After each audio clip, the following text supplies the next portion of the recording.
Now that the Australians are making a collective over $64 million in this room. Very good. What was the celebration like for Jordan once you guys all found out? Yeah, I mean, obviously it was a pretty big occasion. It's such a great achievement for him to be able to come over here and play in a sport that he hasn't played for more than 3 or 4 years, and just a huge congratulations to him and the work that he's put in and dedication to get his body right and everything like that, which is huge. So everyone was super happy for him, and a bit of a celebration on the Saturday morning, obviously, when everybody kind of found out, and then he goes out and plays on Sunday and plays really, really well. So just super pumped for him. It was a heck of a debut for you. You obviously before camp said, I've never kicked in the NFL before. How much of the preseason kind of helped you get to the rhythm that you got in last week? It was a huge part for me, to be honest. Just playing those 3 games to get myself ready for week 1 was massive. So I kind of felt like, the nerves that I had going into the season, I think most of it was gone by the first game, which was great. And I know it's a different setting and a different occasion going into week 1, but I think I just felt a lot more comfortable going in there. And, as I said previously, with the work that I've put in, for a while now, I was just ready to go out there and execute. Nerve? Yeah, it's been obviously a long time coming, and I've been ready this whole time, ready to go. And again, the Detroit organisation giving me the opportunity to be on the practice squad last year was huge for me to be able to just keep building on things and to come in and execute when the time was when I needed to. So it was the right time for me, and I'm super pumped to be here and hopefully keep executing. Nerves-wise, how did it compare to like your first college game or playing in the AFL? Yeah, to be honest, I probably was a little bit more nervous in my first college game, because that was my first game of actually playing the sport at all. So honestly, I was probably a bit more nervous than the first game on the weekend, because obviously those 2 years in college playing in such big crowds and everything kind of gets you prepared for this moment in week 1. So, while I was still a bit nervous and wanted to go out there and play well, probably the college game was just a little bit different, just because the fact I literally had never done it before. You had a new gunner out there in Andre, and you made that smart play and not miss the ball. What was going through your mind as the ball kind of hit out and you saw it run out?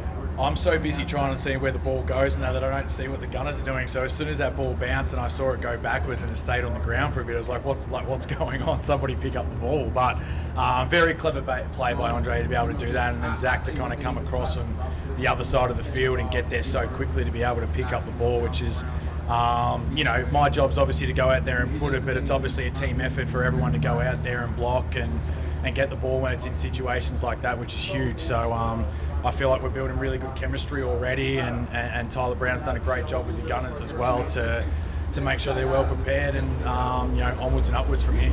We've seen Tyler work on a variety of weird situational fielding punts. What does he do for you, confidence-wise, that he's that extra voice along the play? Yeah, I mean, he's been great for me, Tyler. It's just kind of, he watches and analyses you and how you do it, and just kind of picks up on little things that you may need to, get better at and work on. And he's just like the calming voice, I think, for me, just to go and, say for me, if I'm feeling a little bit edgier and things like that, he picks up on things. He just, comes up to me and just says, hey, just, focus on these little things, worry about your hands, and the rest will kind of, take care of itself. So he's definitely that calming voice, and someone that certainly you can turn to if you feel like you're, on the edge maybe a little bit, which has been great for me. And so then what is Michael Clay's role?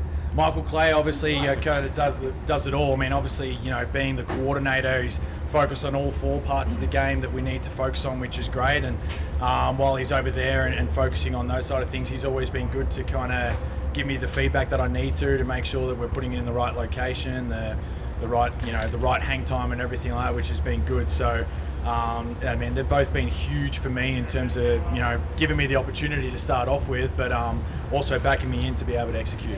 And then so, what was it like hearing from people after the game? How many people did you hear from? Yeah, I heard from a few people, which was kind of nice, so I can't complain too much about that. But look, it's only 1 week. There's still 16 more weeks to go, and hopefully it's even longer for us. So that's the goal, and I know it's only 1 week, and there's plenty of more football to be played, and you're going to be thrown in different situations, and I just got to make sure I prepare each and every week to go out there and do my job. What have you learned so far about the city?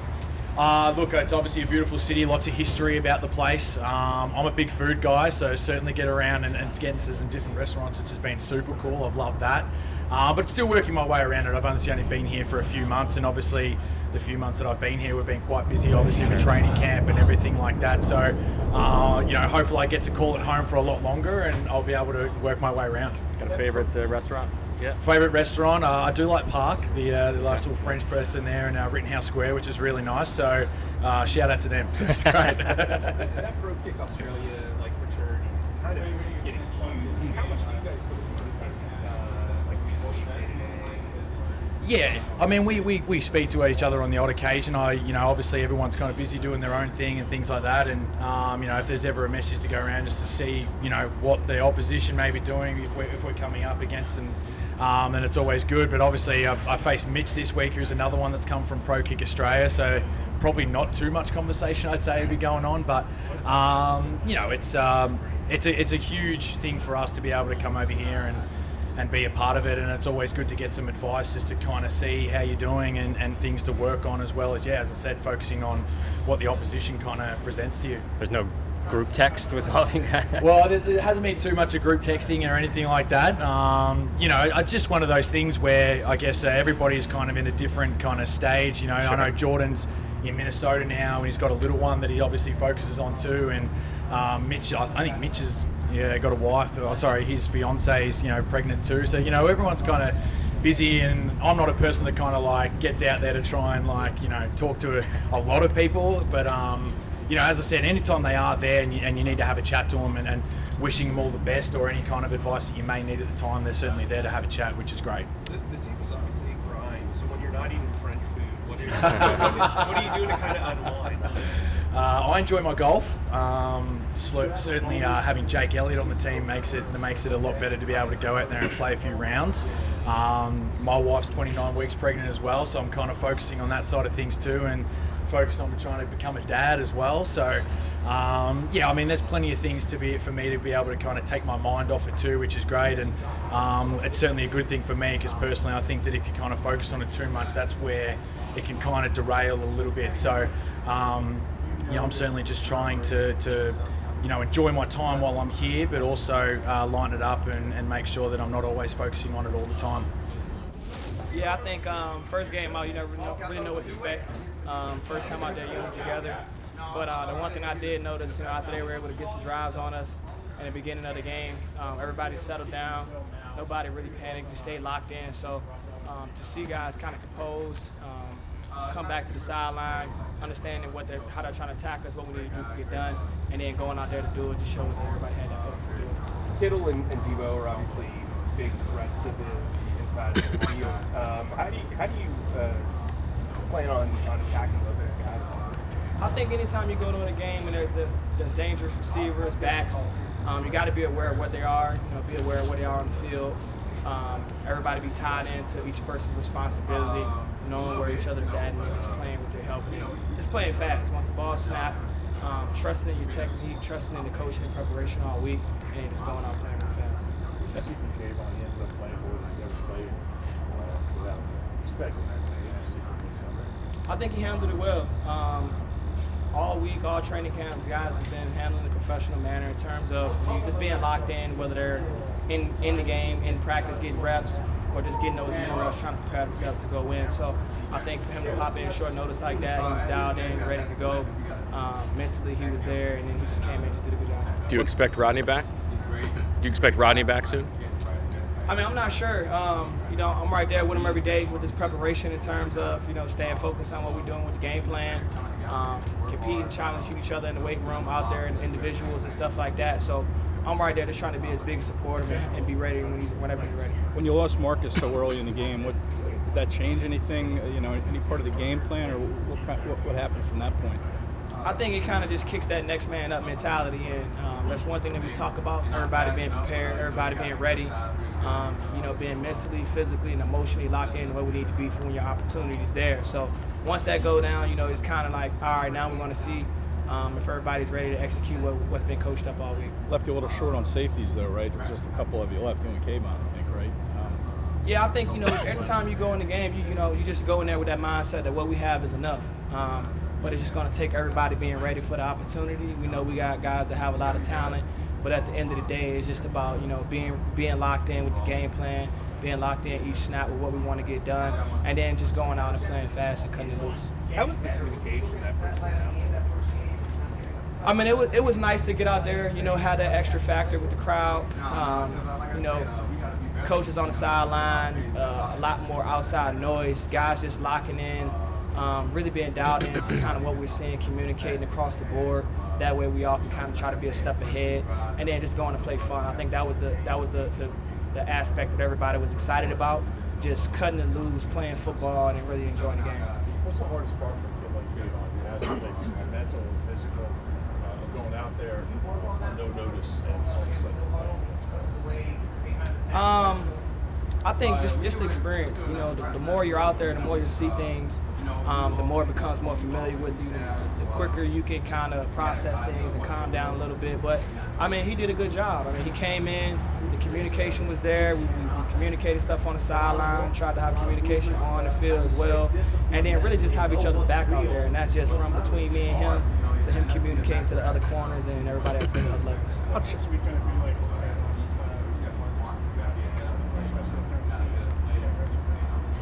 I mean, the expectation is everybody's coming in ready to go. You know, he's been here throughout the entire time of camp. He's gotten reps. He's done well in communicating and being where he needs to be. So now it's just about preparing, getting on the game plan, knowing what we want to do defensively, kind of trying to figure out what they want to do offensively, and then just going to play ball, trusting in the preparation that the coaches have done with you, trusting in the ability, and then trusting the guys around you. Anthony, what's the challenges of having to face possibly two quarterbacks that, you know, they rotate Jimmy and Trey in there? What are the challenges of preparing for two different quarterbacks? I mean, you got to just try to look at, you know, the offense and how they want to utilize the people when they get them in the game. But at the end of the day, they both have, you know, unique abilities in being able to throw the ball. One guy being able to be a little bit more mobile. So the challenge is just, you know, understanding how they want to use them, but then also keeping it honest and just playing some good football. Does that make the preparation this week a little different because you have to prepare for two rather than just one quarterback? I mean, I can't really answer that question. I guess I kind of just put it in the category of, you know, just understanding the personnel, similar to any other position, you know, how they want to utilize each person, and then just trusting in that, but then ultimately just relying on, you know, the fundamentals and the coaching.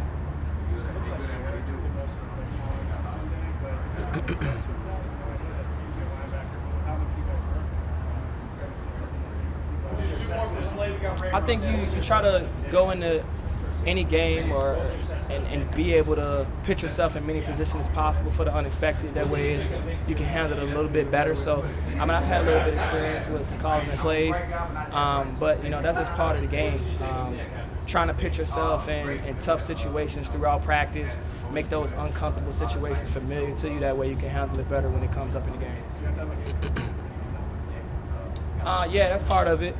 You know, from the players, coaching staff to the equipment staff, everybody just kind of be dialed in. So that's part of the aspect of, you know, being on the same page, communicating, and then everybody just doing their part so we can be successful. Is it fair to say that the number one priority for this defense is to stop big plays? Yeah, I think that's part of it.